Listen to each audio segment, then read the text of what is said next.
You know what it is, people. It's The Scoop, and today we have a little special something for you. We're talking to Nollywood actor Ramsey Nouah. Many of you know him. He's working on a special project in Rwanda titled Brewed in a Rwandan Pot, and we're here to find out the scoop on that project.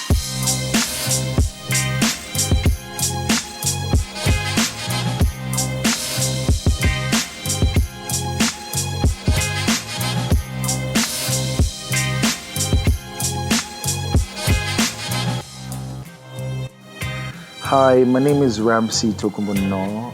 I'm a Nigerian, a Nollywood actor, and that's just it. That's who I am.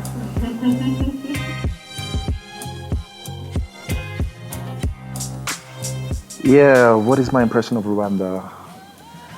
This is my third time actually in Rwanda. I came first time 2013 for Kutuzini, where I went for the gorilla naming, and I named one of the gorillas. I remember Gaza.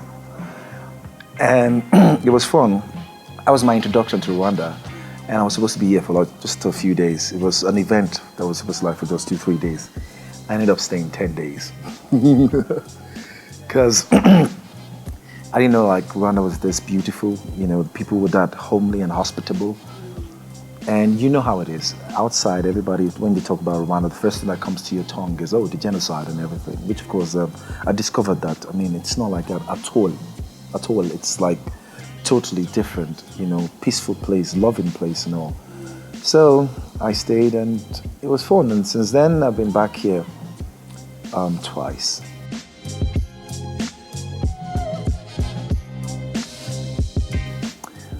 I'm in tune with Hollywood. I met a few of the actors. When I came last year, I auditioned for the project that I'm working on, that I'm trying to work on here in Rwanda. And I called a few of the actors, and they were splendid. They were very nice, and they did a whole lot for me, even without much, without much. And yeah, I've met with them, and I think it's a booming industry. Yeah, I see it going places, because yeah, the people are very passionate. They're very passionate about their works, and of course that's the drive, passion. And once you have that, the sky's the limit.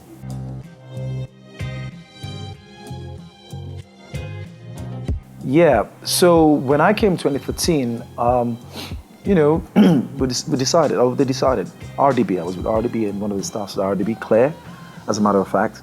And she said, Ramsey, when would you come and make a movie in Rwanda? I'm like, anytime you want me, I'll come, And she just gave birth to the story. What happens if, a rich businessman from Nigeria, an entrepreneur, comes to Rwanda and falls in love with a Rwandan farm girl?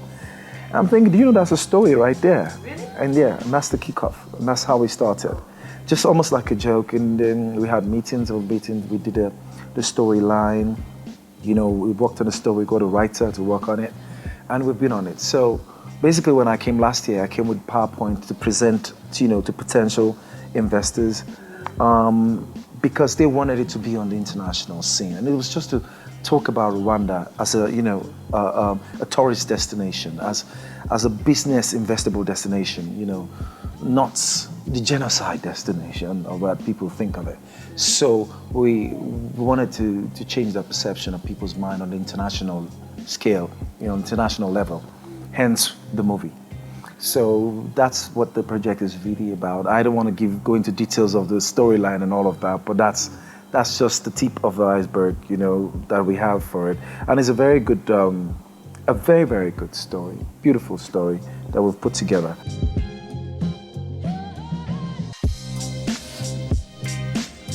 I don't think there's any advice they need. They're really good already. So yeah, they're all great. They're all great actors. I mean, the ones I've met and the ones I've seen, their performances, yeah, they're really good. And of course, like I said, it's all about passion. Once you're passion driven, the rest is history. You know how to go about it.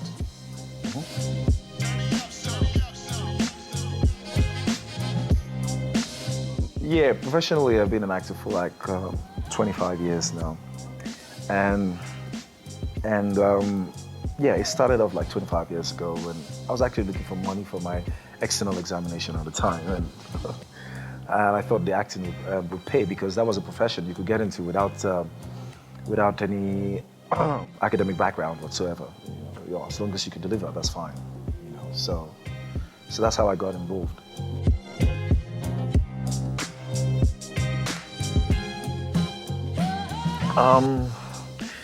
I always say this all the time. I have not yet accomplished what I would love to, so it's yet to come. But I remember vividly going on one of my events, and the one that really touched me, that I felt, wow, I did something, and it was really nice that you could touch lives that much. Was in Liberia. I was 2006, I assume, or 5. I'm trying to remember when they wanted to go into the democratic rule and they wanted to elect their new president. So the United Nations organized an event where they could have an election without bloodshed. So they called artists from around Africa to perform to the crowd at the stadium. And I was the Nollywood actor that they got. And that day I flew in, and it was the same day we went to the event. And I was there at the stadium with all this crowd all around the stadium. And I mean, I was just an actor. There was no performance. I didn't have to sing or recite a poem or anything. It was just my face, I think they wanted to see.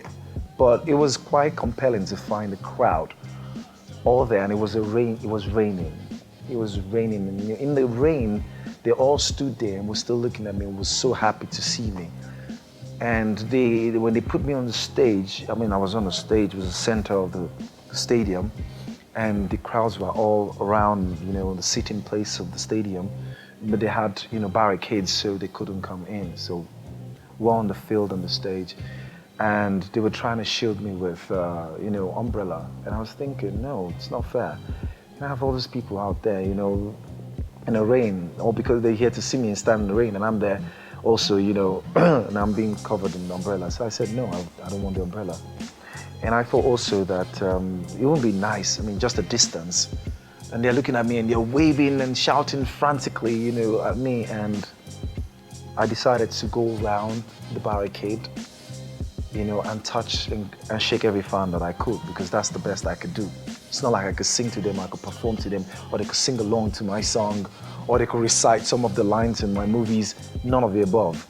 So the best thing was to try and reach them and have a one-on-one contact. So I was quite touched about that. And there was a whole lot of crowd there at that event that day. So it's one of the high points in my career.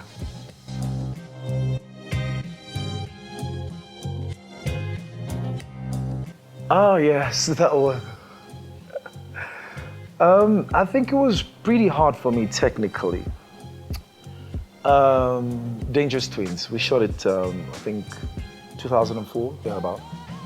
We shot some part in Nigeria and some part in London, where I played a twin. At the time in Nigeria, there was no, technical way of being able to do a double in the same scene.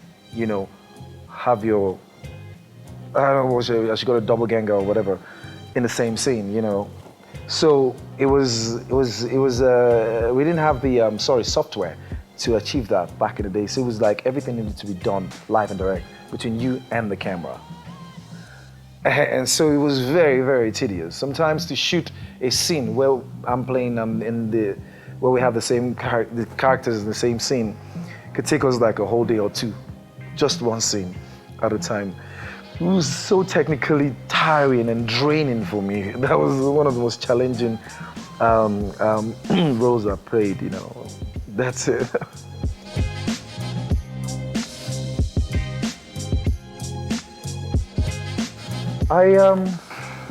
Sincerity and honesty, a key factor of life that I know can bring bonds amongst people, because disunity is what's killing us in the world today.